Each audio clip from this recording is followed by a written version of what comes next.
പരം ശാന്തി. എങ്ങനെയാണ് പരമാത്മയെ ധ്യാനിക്കേണ്ടത്? ഇത് ഒരാളും നിങ്ങൾക്ക് പറഞ്ഞു തരുകയില്ല. ശ്രദ്ധിച്ചു കേൾക്കുക. 18 യോഗയാണ് ഉള്ളത് പരമാത്മയെ പ്രാപ്തമാക്കാൻ. അതിൽ ശ്രേഷ്ഠമായ ഇതാണ് ഞാൻ പറഞ്ഞു തരാൻ പോകുന്നത്. ആദ്യം ആത്മ. നെറ്റിയിൽ ഇവിടെ ഭ്രുകുടിയിൽ ഇവിടെ പോയിൻ്റ് ഓഫ് ലൈറ്റ് ചിന്തിക്കുക. നിങ്ങൾ ആദ്യം ചിന്തിക്കുക. ഒരു നക്ഷത്രത്തിന് ചിന്തിക്കുക. ആ നക്ഷത്രം പതുക്കെ അതിൻ്റെ പ്രകാശം പുറപ്പെടുവിക്കും. അത് ശരീരമൊട്ടാകെ പുറപ്പെടുവിക്കും. ആ ശരീരം പുറപ്പെടുവിച്ച് നമ്മളെ തന്നെ ലൈറ്റ് സ്വരൂപമായി മാറും. ലൈറ്റ് സ്വരൂപമായി മാറിക്കഴിഞ്ഞാൽ അതിൻ്റെ മേലെ ഒരു റൗണ്ടിൽ നമ്മൾ രാത്രി ചന്ദ്രനെ നോക്കിയാൽ ചന്ദ്രൻ്റെ ചുറ്റും ഒരു റൗണ്ടായിട്ട് കാണാൻ സാധിക്കും, വെള്ള കളർ. അതുപോലെ നമ്മളുടെ ആഭാമണ്ഡലം എന്ന് പറയും അതിന്. അതായത് നമ്മളുടെ ഓറ, അതായത് ശക്തിയായിട്ട് അതിനെ കാണാൻ സാധിക്കും.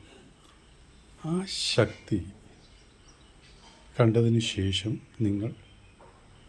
നിങ്ങൾ ആരെയാണോ ഗുരുവായി സങ്കല്പിച്ചിരിക്കുന്നത്, ഏത് ഈശ്വരനെയാണോ നിങ്ങൾ നിങ്ങളുടെ ഈശ്വരനായി സങ്കല്പിച്ചിരിക്കുന്നത്, ആ ഈശ്വരനെ നിങ്ങൾ ചിത്രത്തിൽ വിചിത്രത്തെ ഓർക്കുക എന്നാണ് ശാസ്ത്രം പറയുന്നത്. അപ്പോൾ ചിത്രം എന്ന് പറഞ്ഞാൽ പരംപ്രകാശ്. പരം എന്ന് പറഞ്ഞാൽ എല്ലാത്തിനും ശ്രേഷ്ഠമായത്. അതിനാണ് പരം എന്ന് പറയുന്നത്. പരംപ്രകാശത്തിൻ്റെ നടുവിൽ നിങ്ങൾ ഏത് ഭഗവാനെയാണോ ഓർക്കുന്നത്, ധ്യാനിക്കുന്നത്, അതിനെ പ്രതിഷ്ഠിക്കുക.